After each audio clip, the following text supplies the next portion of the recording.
Hello again, I'm back. Excuse the attire. I'm having a Sunday afternoon mix and I'm a little bit sad still.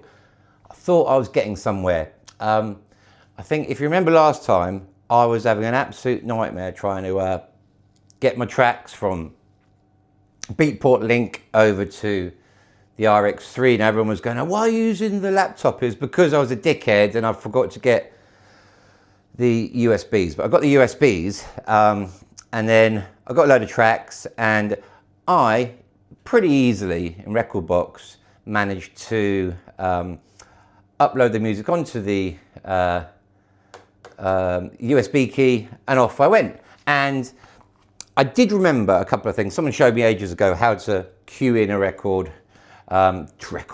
a tune on here, find the first beat, boom, just as you do on vinyl.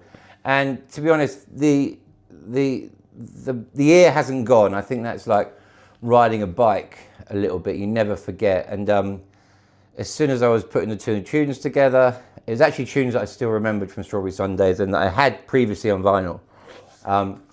And I still remembered how they broke down and how many bars were in there. It was really weird because we're going back 20 years ago and I can still remember how many bars to wait and how the music and the track changed as it progressed.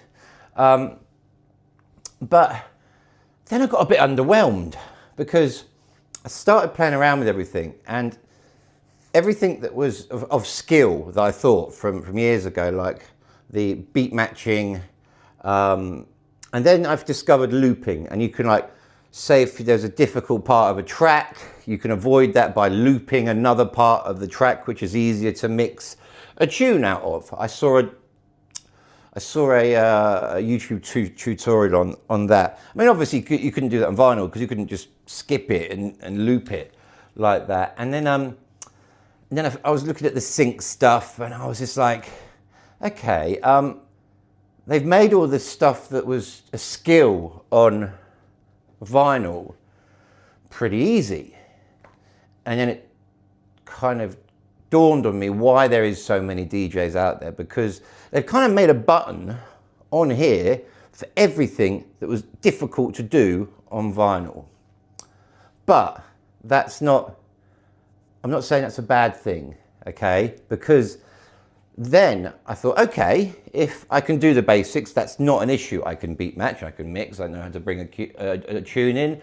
I know how to use the bass, mid and treble and the gains and stuff. That's absolute no-brainer from vinyl, the vinyl days. But so I got home and I was just a bit underwhelmed. I was like, oh, I'm not too sure I'm too keen on this. So I then thought of the bigger picture. I thought of, well, what else can these things do? I mean, you see old James Hype and all those crazy fuckers doing this mad shit on there. And I don't think a lot of it's pre-recorded. I genuinely do think that they can do this stuff on here. And then I started looking on the equipment about what does this do? What does this do? What does this do? And then I started doing some tutorials and stuff like that. And just things kept on coming up that I'd never heard of before. Like phrasing. Now, am I right in saying that phrasing is the different parts of the track? So you'll have like the introduction and then the second half of the introduction and you'll have the build up. Those are different phrases of the track. I think that's what it means, okay? And then you've got this looping thing, which I haven't tried out. I've seen it done on YouTube and it just seems a bit, whoa, I don't know what to think of it. Syncing, yeah, I can understand that. And that was kind of a little bit underwhelming as well when I transferred from one track to another and it was just dropping out a bit. It was a bit of a difficult mix. I pressed the sync button and it snapped into place. And that's something to do with a thing called a quantise. And I was like, where are all these words coming from? So I'm having to I'm not shitting you here. I've got my Mac here next to the RX3. And I'm having to go into ChatGPT and ask what these things are. But I'm not just asking, I'm taking a photo of the different parts of the controller And then I'm uploading the photo. I go, what does this do? What does this do? And it's giving me a kind of a accurate-ish breakdown of what these things do. And then I saw, obviously, I know what hot cues are, because hot cues are different. You set different places throughout the track. And same guy doing the same tutorial. He goes, I set about 7 hot cues for this track. And I'm just like, 7 hot cues? I mean, if I remember rightly, I mean, this is a long, long time ago, we used to get a bit of vinyl, we used to find the first beat and cue it in, thus the word hot cue. And then we used to memorize the track, or at least sometimes if there was enough light, we could read the grooves of where it's going to break down, where it was going to stop, but we had to memorize it. But this guy was on YouTube doing his video, and he was like, yeah, I do a hot cue for there and a hot cue for there, and I title it and do. And by the time he'd finished this track, it was like 7 individual hot cues. I don't know whether that's normal. It might be. But I was just like, well, do you not memorize anything? Well, you don't need to anymore. So I've got to kind of learn how to do all the hot cueing stuff. And quantizing. Apparently quantizing is where it snaps the beat to the nearest bar grid, whatever you call it, a grid line. Cool. Okay, so that's all for sync. But then today, I tried to cheat a little bit. I was fucking around with the LCD screen, and I don't know what I'd done, but I pressed sync, and the sync just flew out of control, and the whole fucking tune the mix started galloping. So it isn't perfect. It's the user, obviously, that is imperfect. I've obviously mucked around with some stuff. So there is a really sharp learning curve here. Because the other day I was like, oh, this is easy. Just spin it in, boom, boom, boom, boom, boom. They've made it so easy, blah, blah, blah. And then I was speaking to my friends, going a bit disillusioned by it because it just seems too easy. But then trying to learn all this other stuff that you can now do on it. And then reading what's on ChatGPT, and I don't trust ChatGPT a lot because it's given me some bullshit information as well. And I will admit, I'm a busy guy, right? And I haven't spent hours and hours and hours and hours. I don't live on this. I just do this when I get occasional half hour or so. As you can see by the state of me.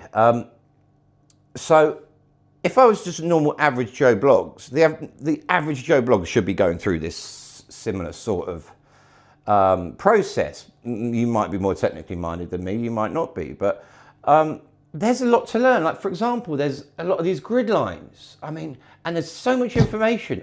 There's so much information in the LCD screen on each track, and the beat effects, and then in Rekordbox, trying to physically create the playlists, analyze the tracks, and make it so it was organized, and then transfer it onto the USB so the RX3 would see it properly. That took me a good couple of, well, not days, but you know, it was a faff to do because I hadn't done it before. So if you're going to be doing this, there is different types of challenges. Now, I'm putting it down to like, Dex, don't get yourself in a fucking tiz about it, because I remember when I learned on vinyl, it took me weeks. I was a bit of a slow. I just didn't understand how to mix by ear. And I remember I still remember where I was living, and I still remember the day I actually got my first mix in, and I ran around the house. I lived in this bungalow at the time. I was like, I've fucking done it, I've done it. And it just clicked what I've got to do. And I remember I spent days and days, hours and hours trying to get this mix in. And it was like I was trying to mix techno and old school and all sorts of stuff that I had. But that was a challenge. That was a different type of challenge. But now I'm finding all this a challenge, like all this new tech. Rekordbox, it's not easy. You have to try and learn how to do certain things, analyze the tracks so that they're properly done, and then I don't know what to read on here, and I haven't even got to the effects machine yet. I've got to this sound color effects. That seems pretty simple, pretty, I don't think it's something I would be using. And like, then you've got things like the jog mode. Which jog mode do you have it? Do you have it vinyl on? Do you have it vinyl off? And you've got these loops up here. Apparently you can record on the unit. I didn't know that. I thought we had to have something like Evermix. It's all these questions. And so after my original, I can't get any music out. Well, I can now. It's a piece of piss, you know, and it's a piece of piss, me putting the tune together and mixing it manually. I can do that. I can find the first cue point, find a track in there, boom, boom, do it the old style way. But as far as it comes to using all the rest of this stuff, it's another learning curve. I mean, I haven't even begun looking at half of this stuff here. And a minute ago, I just sat down over there and I was just, oh, fucking hell. Should I have done this again? So it's a different type of fucking drama I'm going through now. But yeah, this is it's fun, but it's definitely got its challenges. I suppose I'm just trying to throw myself back to when I had my first set of decks, which weren't 1210s, they were Aristons with big fucking knobs on, and I can't remember what mixer it was. 2-channel mixer of some sort, and I was in my bungalow in my room for days and days and days, weeks, trying to get these mixes in. And then I remember I did it, and then I come back and I did it again, and I did it again, and bosh, that was it. I was flying then. And I suppose it's going to be the same with this when I learn all of this bit, but manually mixing like we used to with all the vinyl experience. Piece of piss, no problem. Using pitch control, finding the first beat, blah, blah, using your ear, volume, blah, blah, blah. All that is completely normal. But then I started fiddling. Started fiddling with all these things, and I wish I didn't. Because now I'm in a right. I've fucked some things up. Things are out of beat, and even the sync don't work. I've broken the sync. If that's even possible. See, there's another button, tap. Just noticed that one. So I'm seeing new buttons all the time. I'm liking this tunnel vision of volume, deck one, volume, and this part here. It's just this here, and speakers. So a tip to anybody who's doing what I'm doing, and maybe the youngsters, have a laptop next to you with ChatGPT open.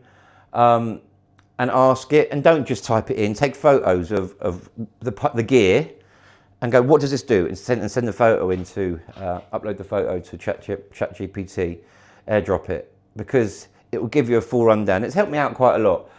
It's not 100% accurate, but ChatGPT I find never is, unless you're talking about cats, I suppose.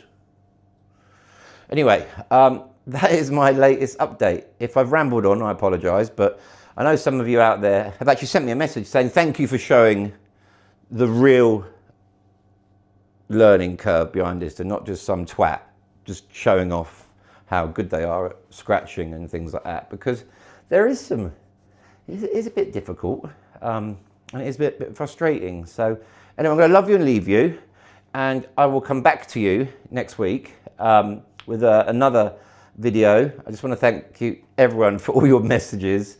I've had a few people laughing at me, but yeah, it's fun. It's fun, but yeah, it's a frustrating fun. Anyway, ciao for now.